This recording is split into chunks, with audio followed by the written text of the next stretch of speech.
Everyone, आज आपण explore करतोय मिनी साऊथ इंडिया म्हणून ओळखलं जाणारं माटुंगा येथे एक प्रसिद्ध रेस्टॉरंट आनंद भवन. आम्ही सुरुवात केली सेवईपासून. It's done with 2 variants. Okay, one is a tikha variant, wherein there's a tadka. The other one is very interesting. So these seviyas are served with coconut and jaggery. उंदी हा तो दुसरा पदार्थ, त्याहून भन्नाट. मी असं काहीही कधीच खाल्लं नव्हतं. लोणी आणि गनपावडरची ही भन्नाट केमिस्ट्री, वा मजाही आ गया. ही डोने इडली तर फारच सॉफ्ट होती आणि या गनपावडर पेस्टने तर चव दुप्पट केली. त्यानंतर बेन्ने पोडी डोसा हाही उत्तम होता. See how crispy this is. सर्वात बेस्ट पार्ट म्हणजे आनंद भवनचे बोलके मालिक. It's ghee no oil. What I'm telling, it should be clean. You should not require to go to wash basin. Exactly. That shows the quality of oil.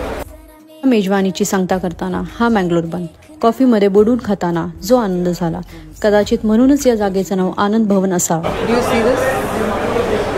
Perfect. जर तुम्ही माटुंग्याला येणार असेल तर नक्की इथे भेट द्या.